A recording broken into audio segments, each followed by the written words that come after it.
hadirat, jamaah fardu subuh semuanya dalam tanggungan Allah Subhanahu wa taala. Sesuai dengan hadis Nabi, man shallas subha fi jama'atin, siapa yang salat subuh berjamaah, kana fi zimmatillah, maka dia senantiasa dalam perlindungan Allah Subhanahu wa taala. Selama ini kita minta perlindungan dokter, rupanya dokternya lebih meninggal duluan. Mohon maaf Pak Dokter, jangan tersinggung. Minta perlindungan dukun, dukunnya pun kena santet dengan dukun yang lebih tinggi jinnya. Maka tidak ada tempat berlindung kecuali Allah Subhanahu wa taala. Bismillahilladzi la yadurru ma'asmihi syai'un fil ardi wala fis sama. Kusebut nama Allah, kalau sudah kusebut namanya, tak ada yang dapat memudaratkan satupun makhluk fil ardi, di bumi maupun di langit. Itu baru sekedar namanya saja disebut. Makanya kadang orang kalau mau masuk ke hutan, mau masuk ke laut, dia sebut nama-nama penunggu. Hai datuk-datuk penjaga laut, penjaga hutan. Padahal ada yang lebih hebat, lebih tinggi, lebih mulia, yang menciptakan segala makhluk. Wa huwa khaliqu kulli syai', dia yang menciptakan segala yang ada di dunia dan semua yang akan dibangkitkan di hadapan Allah Subhanahu wa taala. Allahu Akbar. Allahu Akbar. Makna Allahu Akbar artinya Allah Subhanahu wa taala yang maha besar. Karena kalau sudah pakai baju kebesaran ini, kita merasa lebih besar dari yang lain. Kenapa kebesaran? Ukurannya XL. Sampai-sampai sahabat kawan seperjalanan pun lupa. Ustadz Salim Afillah, kami sama-sama datang dari wilayah barat Indonesia. Saya dari Pulau Sumatera, guru kita Ustadz Salim dari Yogyakarta. Mudah-mudahan pertemuan kita ini pertemuan yang memanjangkan umur dan memurahkan rezeki. Itu pun juga janji Rasulullah SAW. Man ahabba an yubsata lahu fi rizqihi, siapa yang mau lapang rezekinya, wa yunsa'alahu fi asarihi, mau panjang umurnya, falyasil rahimahu, hendaklah dia menyambung tali silaturahim. Jadi niat saya datang diminta berceramah, bertausiah, tapi niat utama adalah langkahkan kaki dari rumah. Bismillahi tawakkaltu ala Allah, la haula wala quwwata illa billah. Tiada daya, tiada upaya, ini semua hanyalah kuasa Allah. Datang senang, alhamdulillah. Datang susah, bersabar. Manusia ini terbang dengan dua sayap. Ajaban li amril mu'min, orang beriman itu mengagumkan luar biasa. In asabathu sarra, kalau yang datang itu menyenangkan, membahagiakan, melapangkan hatinya, syakar, dia bersyukur. In asabathu dharra, kalau yang datang itu menyusahkan, menyulitkan, maka dia bersabar. Terbang dengan dua sayap, sayap syukur dan sayap sabar. Dua-duanya baik bagi orang beriman. Kalau dia bersyukur, la in syakartum la azidannakum, kalau kamu bersyukur, ku tambah. Bersyukur nikmat sehat, tambah sehat. Bersyukur nikmat rumah, tambah rumah. Bersyukur nikmat mobil, tambah mobil. Bersyukur nikmat istri. Saya sekedar mancing aja, rupanya jamaah terpancing. Ibu-ibu di belakang senyumnya sudah tak manis lagi. Sedangkan orang yang bersabar juga balasannya luar biasa. Innama yuwaffas sabiruna ajrahum bighairi hisab. Orang-orang yang sabar balasannya bighairi hisab, tak dapat dihitung, tak dapat dikira. Itu semua kemuliaan dari Allah Subhanahu wa taala. Dari mana kita dapat sabar, syukur, silaturahim, menyambut tamu, memuliakan sahabat? Semua ajaran ini datang dari ajaran Inna dina indallahil Islam, datang dari ajaran agama Islam. Kami dari barat Indonesia, Pulau Sumatera, Kerajaan Melayu, Siak Sri Indrapura 1724 1723, ya sekitar beberapa ratus tahun yang lalu. Jadi kalau menurut teori, secara teori mestinya Islam itu lebih dulu sampai ke tempat kami. Mestinya kesultanan di Sumatera lebih tua. Tapi ternyata begitu sampai kemari, ada kerajaan Kesultanan Tidore, Kesultanan Ternate, dan hari ini saya sampai ke Kesultanan Bacan, lalu kemudian yang belum sampai ke Kesultanan Jailolo. Jadi saya yang kurang mengerti sejarah, saya tanya Ustadz Salim kemarin, Ustadz Salim, secara sejarah mestinya kami di Sumatera lebih tua karena lebih dekat ke Jazirah Arab, sedangkan kita ke timur Indonesia ini jauh sekali. Dari Pekanbaru ke Jakarta 1 jam 40 menit naik pesawat. Dari Jakarta ke Ternate saya tidak hitung lagi, udah beberapa kali bangun tidak sampai-sampai. Itu naik pesawat terbang. Bagaimana mereka dulu naik kapal laut, dipukul ombak, diempas gelombang, hanya berharap angin kencang. Berapa bulan mereka baru sampai kemari? Kenapa kesultanan-kesultanan di wilayah timur Indonesia ini jauh lebih tua, jumlah sultannya lebih banyak? Jawaban Ustadz Salim Afillah logis, masuk akal. Di mana ada gula, di situ ada semut. Karena ekonominya mapan, karena wilayah ini kaya raya, disebut dengan emas hitam. Pada zaman itu bangsa-bangsa di dunia ingin semuanya datang kemari, dari mulai yang berniat baik sampai yang berniat jahat.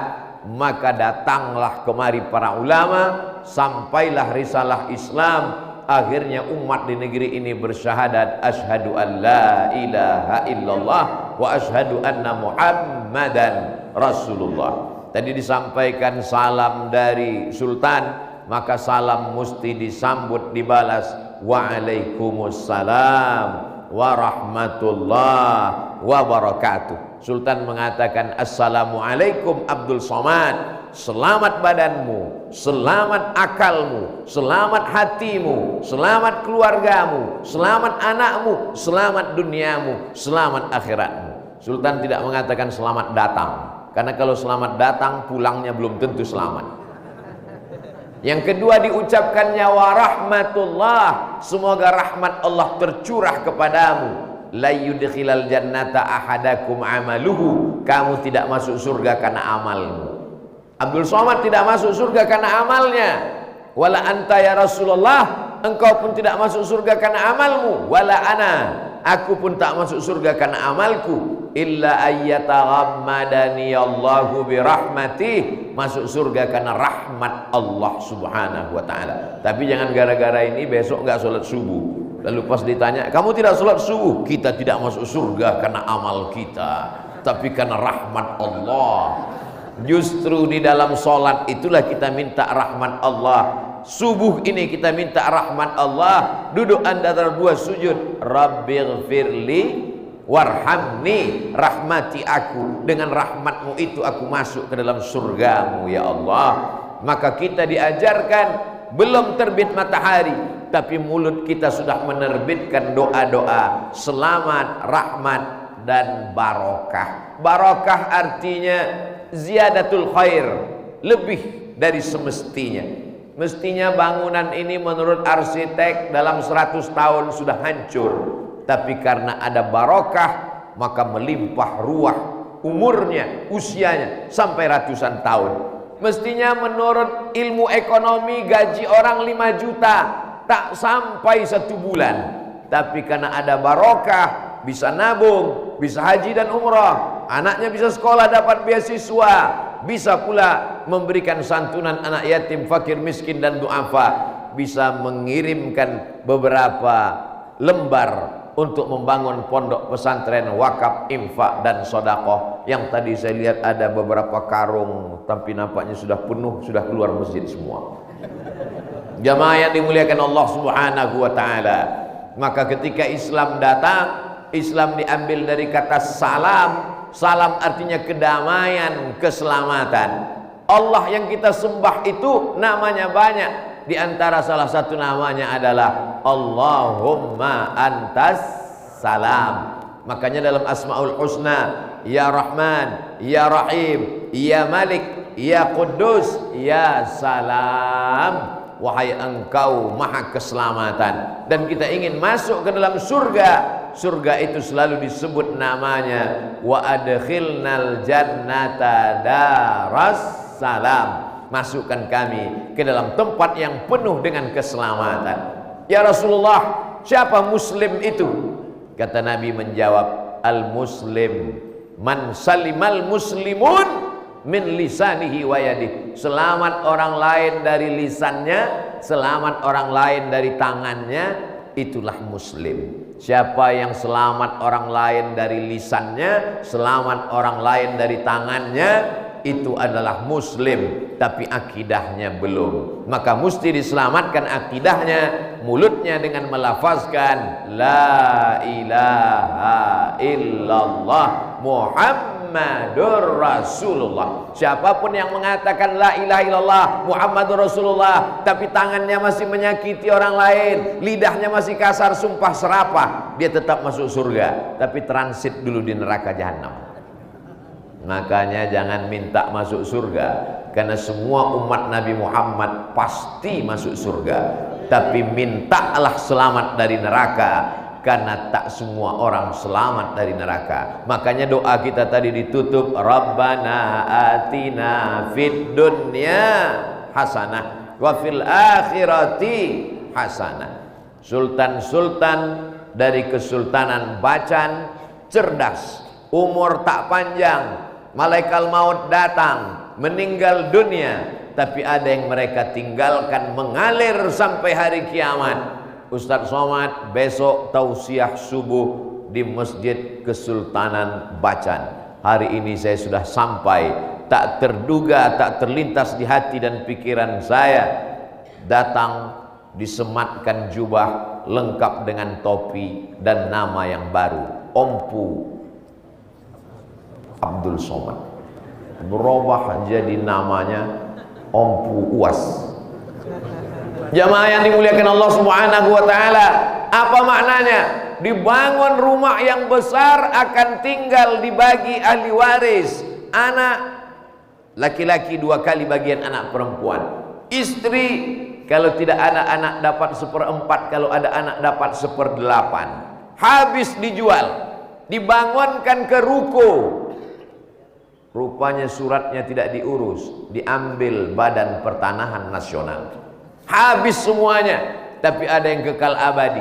Inilah tanah yang tidak bisa 3, la yurasu, tak bisa diwariskan, wala yuba'u, tak bisa diperjualbelikan, wala yuhabu, tak bisa dihibahkan.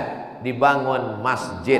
Berapa banyak orang-orang yang tidak lagi ada jasadnya di atas dunia, tapi masjid sampai hari ini tetap kekal abadi. Dari mulai ujung Pulau Sumatera, Aceh, ketika tsunami datang menghantam, habis kantor-kantor tumbang, tapi masjid tetap tegak berdiri. Ketika diwawancarai seorang arsitek, kira-kira kenapa masjid tidak tumbang? Kata dia ngomong, karena pintunya besar, air bisa masuk.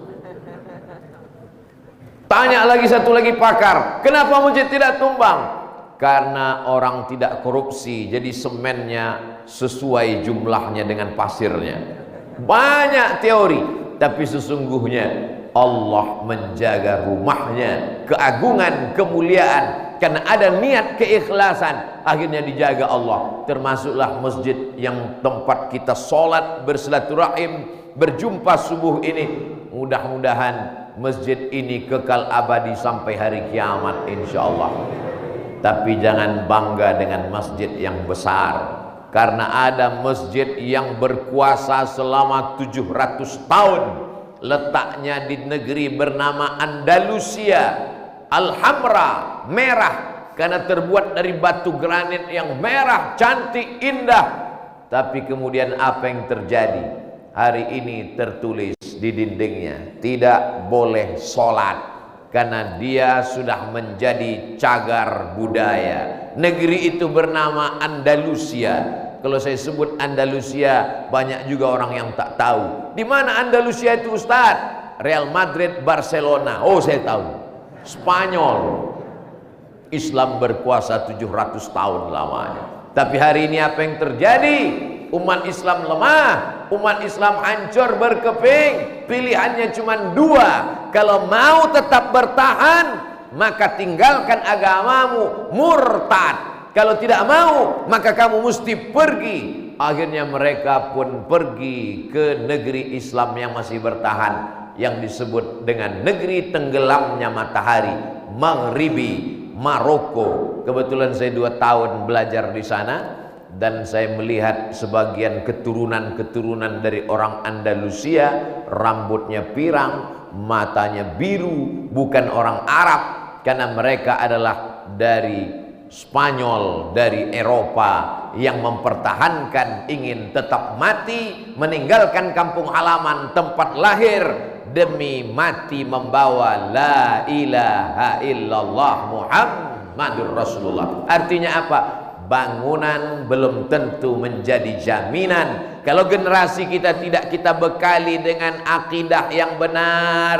Wujud, qidam, baqa, mukhalafatul hawadisi, qiyamu binafsihi, wahdaniyah, kudrat, iradat, ilmun, hayat, sama, basar, kalam. Ilmu akidah namanya. Tidak dibekali dengan fikih, bagaimana rukun, syarat, wajib, sunat, sunat muakkad.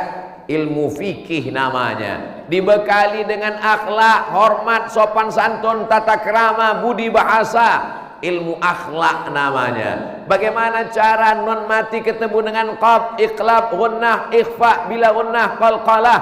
Ilmu tajwid namanya. Dan memahami Al-Quran dan hadis dengan nahu, saraf, balaghah, ma'ani, bayan.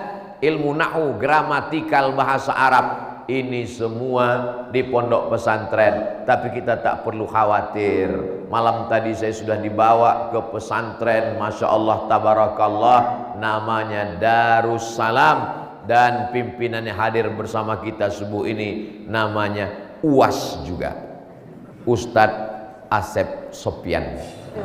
Kalau yang ini Ustadz Abdul Somad. Sebetulnya ini sudah melanggar kode etik, karena sesama UAS dilarang saling mendahului.